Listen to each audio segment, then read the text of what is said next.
British boyfriend ni Karen nag-propose ulit sa kanya sa London. Ang pag-ibig ay walang hangganan at ito'y muling pinatunayan na nakakakilig na kwento ng British boyfriend ni Karen na si Luke Wrightson. Sa isang pagkakataon na puno ng sorpresa at pagmamahalan, muling nag-propose si Luke kay Karen sa kalagitnaan ng kanilang prenup shoot sa London, England. Ang pangyayaring ito ay hindi lamang nagpatibay sa kanilang relasyon, kundi pati na rin sa kanilang tiwala at pag-ibig sa isa't isa. Si Karen o Jervy Lee sa tunay na buhay ay isang kilalang trans woman sa Pilipinas na sumikat dahil sa kanyang mahusay na pag-i-impersonate sa ABS-CBN broadcaster na si Karen Davila. Siya rin ay isang award-winning actress at news anchor sa TV5. Sa kabila ng kanyang tagumpay at kasikatan, si Karen ay nananatiling mapagpakumbaba at tapat sa kanyang sarili, lalo na pagdating sa kanyang relasyon kay Luke. Si Luke, isang merchant sailor na nakabase sa United Kingdom, ay unang nag-propose kay Karen noong September 2020. Ngunit dahil sa pandemya, hindi nila nagawang magkaroon ng engranding selebrasyon. Sa halip sila nagdiwang ng kanilang pagmamahalan sa loob lamang ng kanilang apartment. Gayunpaman, ang simple at tahimik na selebrasyon na yon ay nagdala ng lalim at kahulugan sa kanilang relasyon.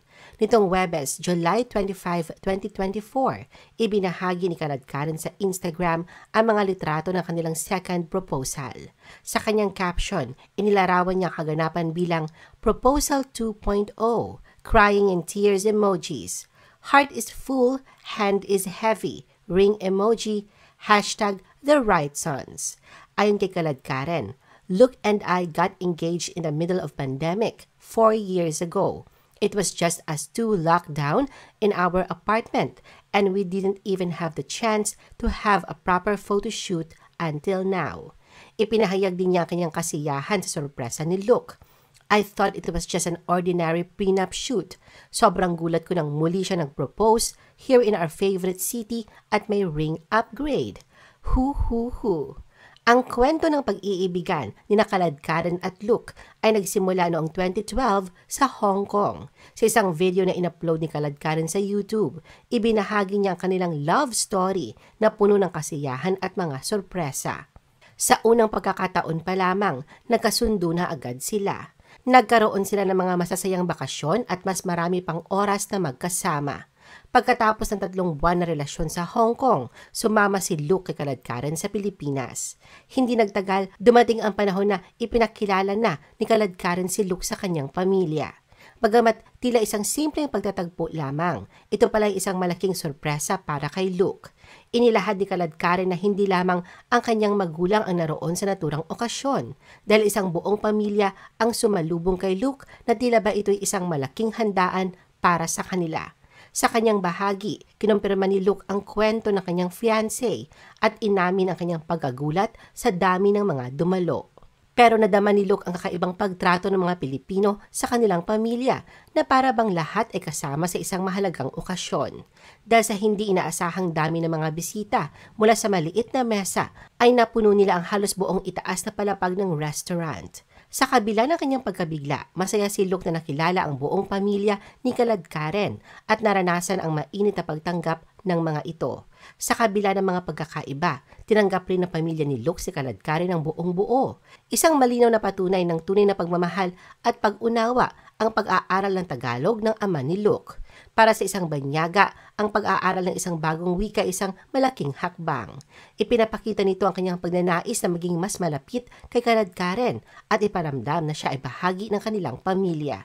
Sa simpleng pagbati ng kumusta ay nagdulot ng matinding kasiyahan kay Karen at nagpatibay ito ng kanilang relasyon. Hindi lamang ang mga magulang ni Luke ang nagpakita ng pagtanggap kay Karen, kundi pati na rin ang kanyang mga tita, tito at kapatid. Ang kanilang tuwa at kagustuhang makilala si Karen ay nagdulot ng labis na kasiyahan sa kanya. Ipinapakita nito na ang pamilya ni Luke ay bukas sa pagtanggap at pagyakap sa kanya bilang bahagi ng kanilang pamilya. Isang mahalagang patunay ng pagtanggap ng pamilya ni Luke kay Karen ay ang kanilang mga bonding moments sa United Kingdom. Sa isang video, makikita ang masasayang sandali ni Karen kasama ang pamilya ni Luke. Ang mga ngiti at tawaran sa video ay nagpapakita ng tunay na kasiyahan at pagtanggap kay Karen. I-post ang inyong comments at reaction sa baba. At huwag kalimutan na i-like at i-share ang video na ito. Gusto mo pa ba ng ibang showbiz videos? Panoorin ang aming iba pang top viewed videos. Para sa aming mga YouTube viewers, pumunta lang sa description ng video na ito o i-click ang link sa itaas ng screen. Para naman sa mga Facebook viewers, ay maaari ninyong hanapin ang mga link sa comment section ng video. I-follow nyo din kami sa Facebook at mag-subscribe sa aming YouTube channel. Thanks for watching!